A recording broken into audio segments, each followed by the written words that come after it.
Hello, guys. Welcome back. What a week. So we went through quite a bit in DeFi last week.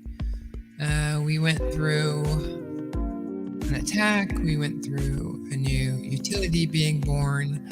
And so I decided that maybe today we take a look at the show from a lessons learned kind of thing. So let's get to it.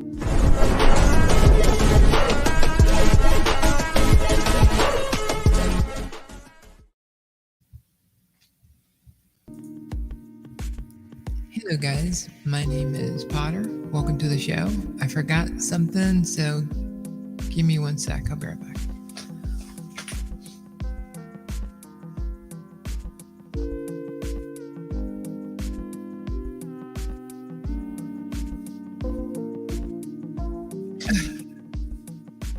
I saw somebody had commented earlier. Drip African. What's up, dude? How's it going? What country in Africa? Like, one of the problems that we have in the US is that, we call Africa, Africa, and India, India. But, we have Peru and Brazil in South America. We have all kinds of countries that we know about that are the size of some of our counties in Europe, but we don't know the states of Africa. So I know there's Niger, Sudan, Nigeria. I can go through a lot of them, but I'm just wondering where you're from. All right, so first of all, the most important thing is that I do not give financial advice, which might be a good thing if you think about it. But when you take a look at CNBC, and you look at people who give advice about, don't invest in Citibank, or, then they like 10x since the crash, or 100x. Or you hear people say, this technology will never take off. They're on these networks and they're supposedly smart people, but they cost people lots of money. But they have the legal ability to do it, whereas we on YouTube can only say, this is for entertainment at best. That might be a good idea if you're looking at anything, but especially me. So I want to talk about, I'm going to talk a lot about drip in the show, but we're going to talk more specifically to drip on tomorrow's show. So if you want to see more drip specific, that's tomorrow, not today. So I decided to, as I watched what was happening with those who wanted to get drip down because they don't like Forex, they don't like Ray, they don't like our community, which I'll talk about a little bit about tomorrow's show. But I started thinking about who are the communities out there that have stayed there the longest, and what have they offered. So you could probably choose others like EP, Tomb. You can choose others, and they've changed over time. But I think in our space, in the DeFi degen space, when we think about community, you think about Safu and Drip. Now, the difference with Safu is they didn't have a Forex shark. So allegedly, the Safu dude, he's a crook who's going to be seeing people show up to his door.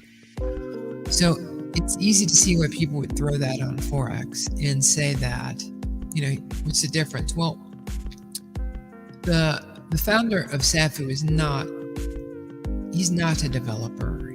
He's not even an architect. As a developer, as an architect, as somebody who's a professional on the big scale, and have to go in and assess people who are either good or fake. I did that assessment of Forex, and I know that he's legit. He just sucks at his launch dates, right? And communicating them. But he's still genuinely there, right? So then I'm going, okay, so what's next? Well, both Safu and Drip are based on Rebase tokens. What's a Rebase token? A Rebase token is when you say, all right, give me some BNB, and I'll give you this other token. Okay. So when we first got into Drip, it was said to be a deflationary token. So when we saw that 1 million locked up, we could tell people, guys, good stuff's going to happen with this token, but there's only 1 million of them. 30 million later, we find out, okay, it is inflationary. We found out way before that it was inflationary, but it wasn't deflationary. That is not a problem, but let's take a look at, well, it is a problem because, as I'll show you in a sec, but Seifu, they kind of did the same thing. I'm ignorant about them other than that their founder has been seen by relatives and more as just not a good person. That is from his own people and from other people outside of him. But they still have a community of people like the Drip community, who are people who like, it turns out we're not stupid. We're just ahead of the time when we take a look at the way finance works. And we can see that inside the computer world, those outside of the computer world are now starting to reach their hands in to say, we want to tax that too. You want to tax something that doesn't even exist until I pull it out? Yes, it is the right thing to do. So, that's the world we're living in. But the Rebase token was an idea. I mean, when you go to France and you say, all right, I want to exchange this dollars for francs, they don't say, all right, we got this better offer. If you will just take your dollars, we'll give you these franc tokens that kind of symbolize that they're the francs, but they're not actually the francs, but you can use them at certain places. One sec. That's a hard sell, right? But that's what the risk we were willing to take in crypto, because we're like, whatever. I put this money in here knowing it's going to evaporate, so if I can get something out of it, great. But they all have one thing in common. 99% of them have gone to $0, right? Whether that was Splassive, whether that was, oh God, there were Piston, Baked Beans. Well, I guess it was a Rebase token. All of the miners that you saw, and they were all based on Ponzi-nomics. So we have that going on. So now you put the Drip community and the Seifu community in the same space. We're dealing with this high risk asset that we think can grow, but we need the actors, the founders, to participate in it.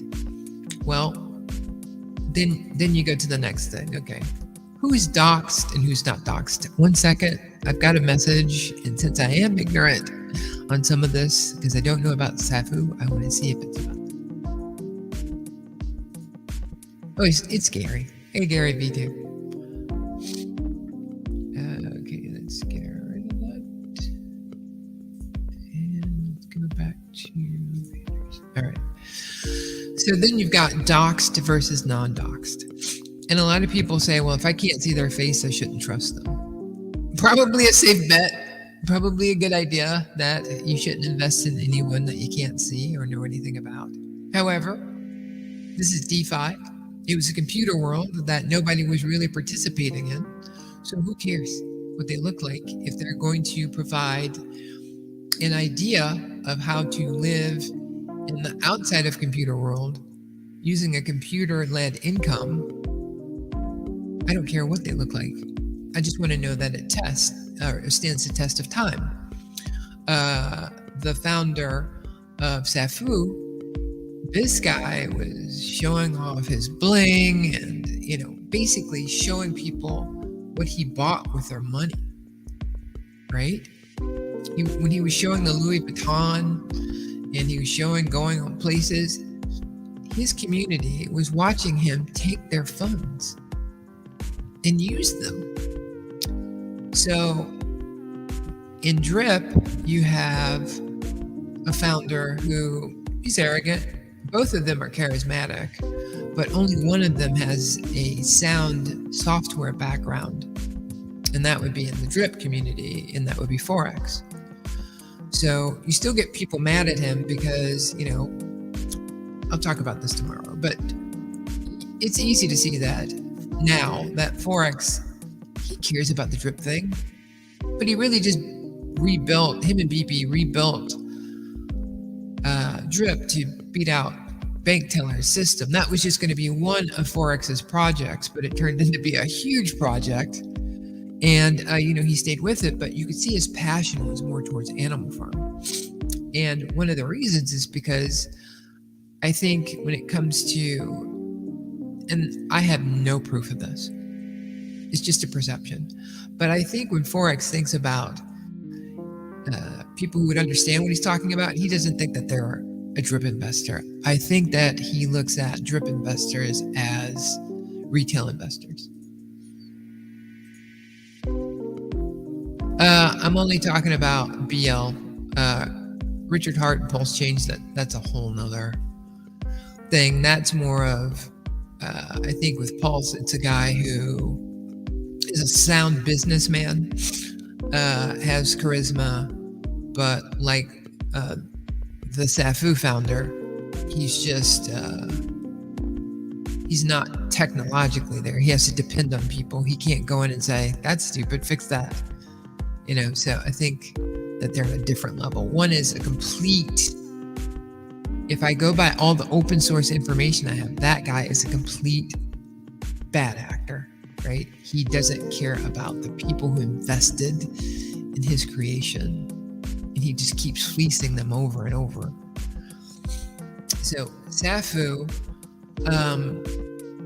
again, I don't really know how it works because I never got into it. I believe that at the beginning of our shows in 2022, we had a guest on, and he was starting out with them, and the founder of Safu actually came down the street when he was pointing out some inconsistencies and told him, hey man, you're hurting everybody else by trying to be smart. So you kind of, when you go through that, you develop a little bit of a wisdom that you can help guide you through other situations when you see that. And so you kind of see Forex, if you don't know him, and you see Drip and Animal Farm, wow, why did I make that all caps? As just like Safu, right? You kind of say, well, they're the same thing. They're based on a Rebase Token. They've got a charismatic leader. He keeps promising the world. He doesn't deliver. But they were just totally different worlds. One was a guy who was a self-made millionaire from what he was doing. Another was a millionaire, a self-made millionaire, from what they were selling to people who were ignorant of what exactly was the technology. It took us all 2 years to understand Ponzi-nomics versus Ponzi scheme. It took us to understand what the signs of what a rug pull was going to look like. And it took time for us to develop a community of people who understood enough that they knew that if you participated in the ecosystem that was being built, you could probably benefit from gains. However, Animal Farm and Drip are different because Animal Farm is for, and I told people this when they were asking, should I get into it? I'm like, first, I don't give financial advice, but Animal Farm is for the big boys. And so I think Forex built it like that. If you're investing in this, you already see where I'm going. You're not trying to be some moon person who just wants to make money and get out of here. You're going to understand the longevity in an ecosystem is what provides the ultimate wealth. Got another message. Terrible system, both of them. Uh-oh, I just had Animal Farm and Drip up. I don't think that you meant that. I think you were talking about Safu and Pulse Chain. So now I'm going to talk about something that it's going to require a little bit of background. So the founder of FairPlay is this guy who used to be known as On-Chain. Dun, dun, dun! If you don't know who On-Chain is, he was a guy who really came after Safu, whatever you want to call it. He came after them. He interviewed allegedly, the family of the founder of Safu contacted them and said, we got to tell these people who are investing in him to stop because he's a crook. He's a bad guy. So when a family calls to tell you, hey, the guy you're investing in is bad, you probably shouldn't do it. So this guy kind of got into the DeFi sphere as being an entertainer that was highly, that's his stick. He says that he's going to be a jerk. He's going to be arrogant. But in his mind, he's very smart. And the reason that he got into crypto was because, I hate to give you the guy's backstory, but you should know. When he got into crypto, he fell into it. And originally he wanted to be a YouTuber. And so he developed a channel that was doing Airbnb. And then he was like, boy, I can make myself some money on this. So he decided, I think I'm going to start doing my Airbnb. So he got everything set up. He invested all the money and the pandemic happened. So he said he sat up, just playing on his couch, video games. And then he started to understand about DeFi. So he invested about 25 grand in this project and it rugged. And he was like, oh, hell no. So he went and he decided to create a channel, did his metrics, and he said, okay, I'm going to be the guy who's like the cop. I'm going to come in and, make a scene about all of these bad projects. And because I got taken advantage of, he said, and he thought that if he's smart enough to get taken, other people are going to be taken. So he has to let people know. One of the projects that was in his crosshairs was Drip, but an animal farm, but he was far more focused on Safu. But he just didn't believe in it. So what he did was he came up with an idea. He said, I'm going to create a token and I'm going to do it. So a lot of people were like, this is what you did. You built your freaking audience so that you could come and do the exact same thing that you're accusing Forex of and the Safu founder. And so a lot of people left him because what happened was he had developed this group of people who would go out and look at projects and they try to help people say, hey, that's a scam. But usually they only got to people after they've been scammed. But it helped them from getting into more scams. So what he did is he created a token on Ethereum. And it's an NFT. And he's created a casino game where you go in and right now it's a very simple game, but he wanted to do proof of concept. So this is where it gets interesting. He did two things. One that Forex did. He got into Chainlink. He's using Chainlink to guarantee that it's a random event. If you win, it's truly random. They pay for the transaction to get a number. That's from Chainlink.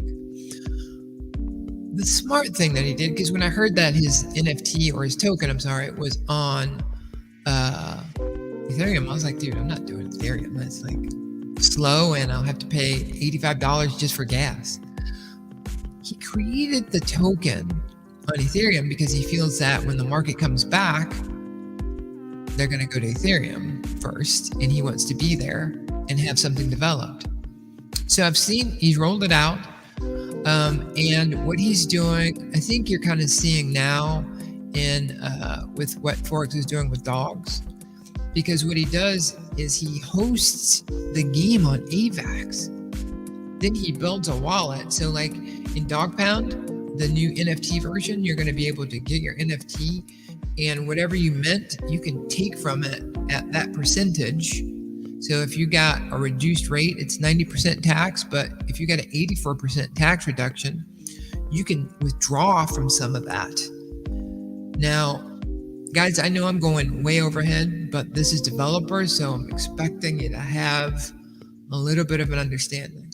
So what he's doing there is to have the transactions to play his game on Avalanche. What he does is he says, get a pot together.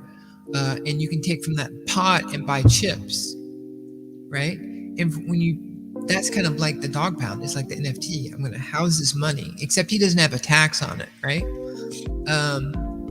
So he's developed a system, and it's out in production. It's similar to he said the same things that Forex is saying about that market, and he wanted to build a proof of concept. So he got his proof of concept, not building a drip, but building a sound DeFi product, but using technology that he learned from other people who've messed it up, right? So that's what he did. Terrible style, both of them. Okay, I already said that. West Side, I was here very early. Now I'm late. No worries. So then we go to DDD, right? And DDD is one of the best inventions in DeFi. Doesn't have feelings. It's an algorithm. It fixes the Rebase Token problem because it eats the liquidity. The negative is it has to be introduced at launch. So that's what FairPlay did. That's where they had the advantage over Drip. Drip has got to do cleanup. In my opinion, it's going to take about 25 to 30 weeks to get to see what DDD does. It's not going to be, when I see parabolic, I just get, like there is no parabolic. If it's parabolic, it's unhealthy, right? That's not real. So DDD has been created, and now I feel that it has a utility that can address a lot of the claims that were being made about Drip not working, because turns out it wasn't deflationary, it was inflationary, and we couldn't control it. And I'll talk tomorrow on tomorrow's show a little bit more in depth about how that all relates together. But I wanted to give a backstory, right? Because we don't think about all we've been through. We don't think about all that we've learned. We just think about, oh man, price. And we were doing this when the legislation wasn't even formed, right? And so a lot of bad people came in. But ultimately, I think going back to what I was saying, DDD, I would die on this hill, because if you can't fix something that's supposed to work, then technology is broken. And since that's an illogical statement, it's illogical that DDD isn't going to work. It's just going to take a lot longer. You don't have to have a motivated actor who's saying, I'm going to make you look stupid, right? When you have 30 million in liquidity, that's a tough one. If you want to relate it back to the economic system, that's what happened in America when they gave out all that money. They gave out all that money. They gave a bunch of drip to everyone, right? And then people started cashing it in, okay? And so what the federal government had to do was step in and say, well, oh boy, we really need that dollar to be valuable. So let's create a DDD. Oh, we don't need to. What can't people pay for with credit? Energy. To get the liquidity out of the market, we're going to need to charge for energy. Well, that works as long as people are using liquidity. But when other nations such as Saudi Arabia or Russia or China say, we're not going to use the drip token. What? So now you have people dumping liquidity back into the US dollar again because they're cashing in. Prices are going up, but the only drain that you can get is energy prices, right? That's your DDD, is your energy. I don't know if that went over anybody's head. I apologize. It's very visceral. So that's it for that. Let me do this.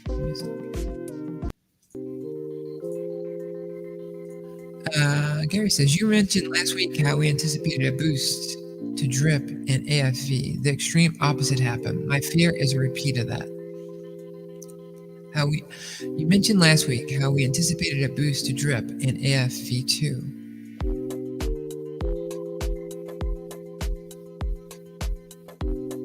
I think you meant DDD. Is that what you mean? You mean you're calling drip I don't get it.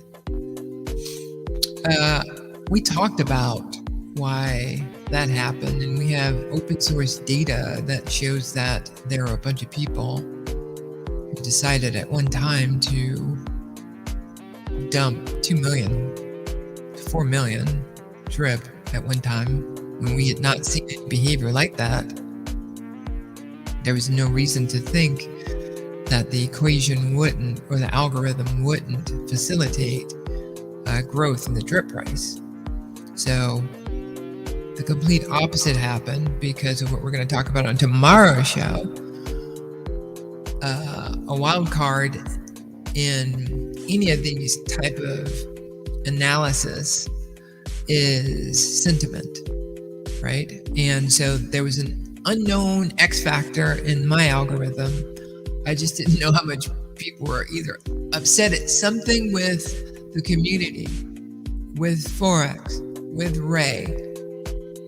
That was just what happened. And then you have the retail investor that said, I'm out, right?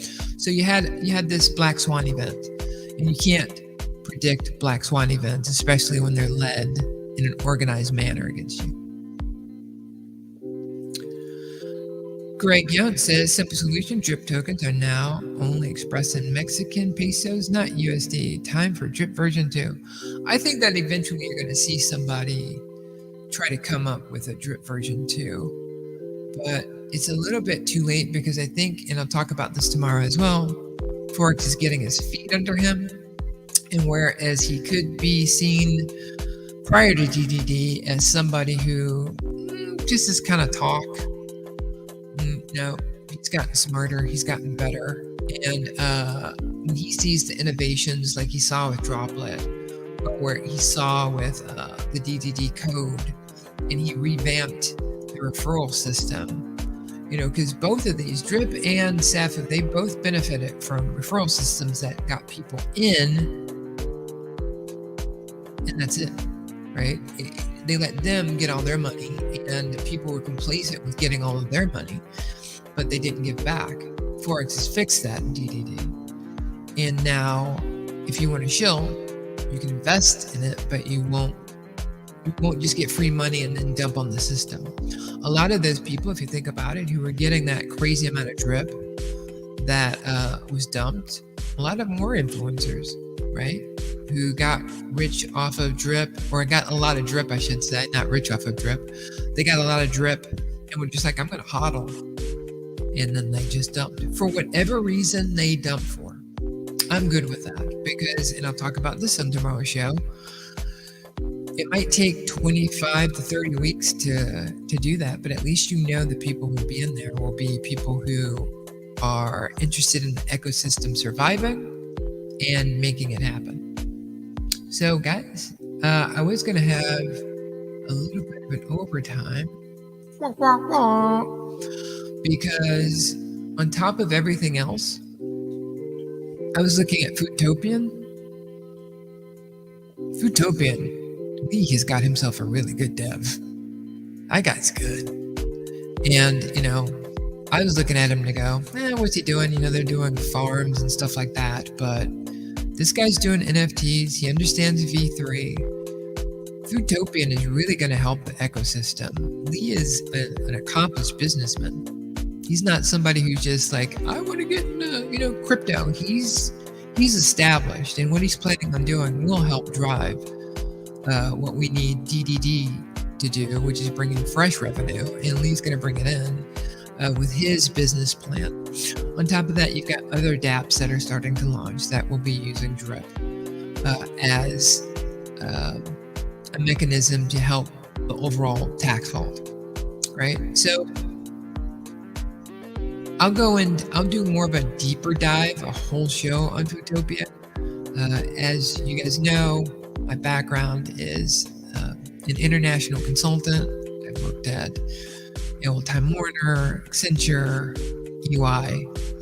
And so the assessments that I had to do that were cyber, I look at things from a technology lens. I look at them through a regulatory lens. I look at them through policy, as well as standards and controls. I'm not just looking at it as Oh, pump the bags. Even though internally, pump the bags. So it doesn't make me great. I just think that I offer a unique view into things in the DeFi space that you're not going to get with other folks. You're going to get, I talked to this guy and I understand that. And don't get me wrong, you have very smart people who understand things that I don't understand in finance. I'm only talking about where I can provide value to the drip community, not that I am, the greatest thing that happened is to DeFi. Because if I was, we'd be talking about a whole different thing. And you guys would be like, oh God, Potter, you're awesome. But that's not happening. Okay, so let's see. Kung Tech Fu Forex Shark is not only a genius, but also a benevolent dev. I disagree that he's a benevolent dev. I think that he's got dev chops, but I call him more of a benevolent architect that really cares about his people. We are in good hands. We just have to hold on and grind with those grinding for us. I agree with the spirit of what you're saying, Kung Fu Tech or Kung Tech Fu. I think that Forex is not an evil person like the founder of Safu, based on information that I've seen. I just don't think that he is somebody who cares about his family less than he cares about people in drip. So while he is a nice guy and he does do things that are economically sound for us, he's not in love with us. We help him as a business person. We have a business relationship with Forex. And, when you go into your favorite shop and you say hi to the owner and you really like him, it's not that you're going to invite them over to dinner. It's just that you really appreciate them as a businessman and you want to give them your business. I think after Forex launched DDD, it's safe to say, I'd be happy to give them my business. Gary, I was talking about Animal Farm V3 approaching and drip hobbling. Community dumped last time to go in V2. V3 is too close, scared of that. Nothing to do with DDD. They had money back then to use to sell to go into Animal Farm stuff, right? They're not going to get that right now, right? So I'm not sure it'll be the same. Does that make sense? Not that you could say yes or no, and I would hear you. All right, guys, I'm going to keep it short because God knows I'll keep talking. We will do a very deeper dive on drip tomorrow. Thanks for tuning in. Love you guys, especially the people who've been here for a year and 8 months. Thank you. What are you still doing here? Why are you still watching right now? I got another comment. That's what happens when I keep talking. All the talk with elephant money is parabolic. What are your thoughts on it? It is, and its Bertha mechanism. Bertha and DDD are cousins. So I don't believe in parabolic. So I think parabolic is the biggest warning sign. Get out of it. Cash out, right? Like if you made money, cash out now. Keep a percentage in so you'll be like, okay, well, at least I kept that in. But parabolic doesn't come from data scientists. It doesn't come from professionals. You don't ever hear any CEO going, we think that the stock price is going to go parabolic tomorrow, So when you hear that, you can kind of go, it's a little bit fanboyish, And so the data is there to support that it will. But, BT is another person that you can put into that unique founder capability. He is the postcard for not charismatic in any capacity. He's just smart. But when he talks, it makes you go, oh, please stop talking. Just do your code. I don't think that he's a con artist, though. I think that he's like Forex without a personality. All right, I'll leave it on that note. And going back to the guys who are, who've been here a year plus, thank you. We don't ask that you like, subscribe, or follow, but a comment would be nice. You guys take it easy. Hopefully we'll see you tomorrow. I got to get out of here because it's Meals on Wheels time.